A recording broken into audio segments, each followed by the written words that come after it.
You're very quiet today, Sarah. Lafayette is a nobleman of great wealth. He has so much to lose, and he's willing to sacrifice all of it for his beliefs. I wonder if I could do the same. Freedom's worth more than anything, Sarah. Trust me, I know.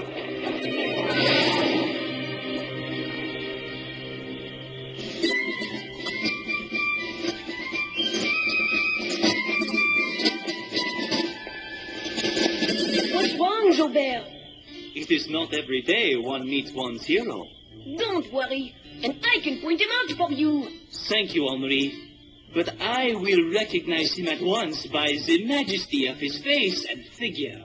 Marquis, relax. He treats his people like family. He's a fine and generous man.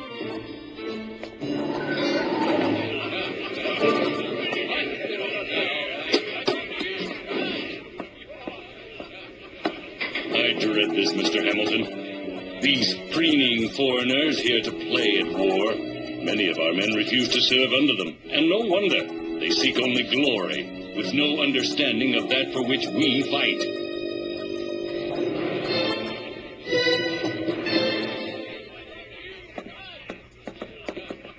General, it is the greatest pleasure of my life to meet you. The pleasure is mine, General. Thank you for coming so far to join our cause.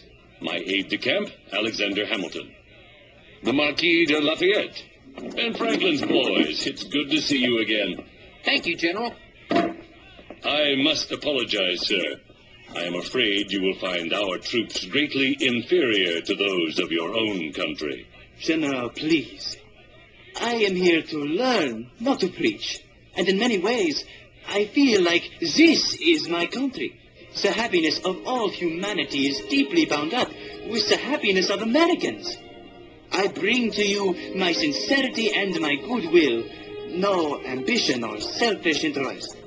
It is my deepest hope that this new land will become a cherished and safe asylum of virtue, of tolerance, of equality, and of peaceful liberty.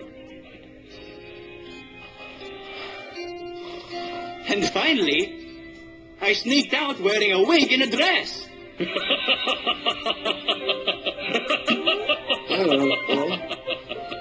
You must tell me more, my dear Marquis.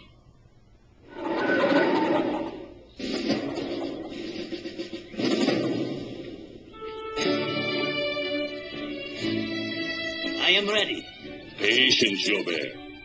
As dear as I hold you, you must prove yourself in the field before I can give you men to command. Forgive me, General, but then how may I serve our cause? My friend, I am certain opportunities will present themselves. Food gets worse by the day, but that's tougher to stomach. General Washington, little French pet. Running around camp looking for something to do.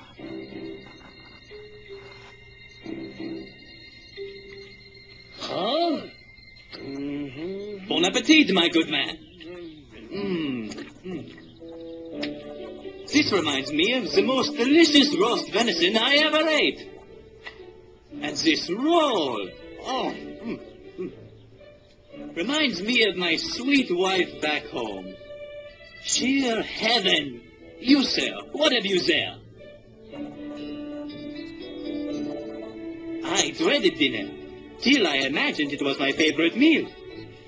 What is your favorite meal? Well, my mother made the best chicken and dumplings I ever ate.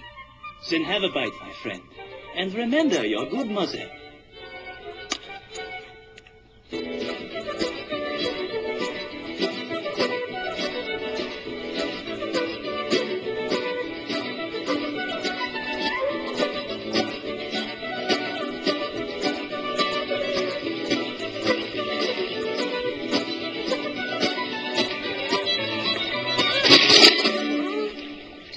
Get away from that water. It's dangerous. I can't wait to see Gilbert. We're here to report on the army, not bother him. If Gilbert could hand over these buttons to me, imagine the treasures he must have at home. Washington is one of the richest men in Virginia. Hancock is the richest in New England. If we lose this war, they lose everything. What's more important to them? Treasure or freedom? Redcoats!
We shall have to retreat to keep our army intact. But, General, Philadelphia... We'll be lost, I'm afraid. Sir, the loss of our capital will be a blow to the country's morale. It will, but the city is of no military value. The loss of our army would mean the loss of everything we are fighting for. We must keep the army intact to fight another day when we have the advantage. The men at our center are beginning to panic. If we don't retreat in an orderly fashion, we will be destroyed.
To America with a musket ball in the leg. The doctors will look at it immediately.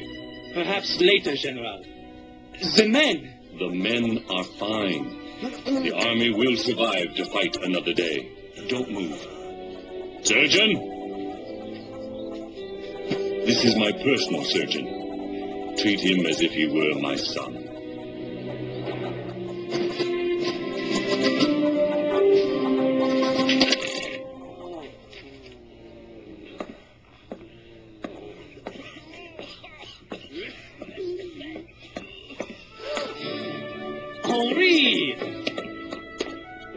Taking good care of you? Oui. I must thank Ben Franklin for founding this hospital. Henri, where are my father's buttons? I sold them and gave the money to the hospital. Are you angry with me, Gilbert? I'm as proud of you as if you were my son. I think maybe now we can both call ourselves Americans.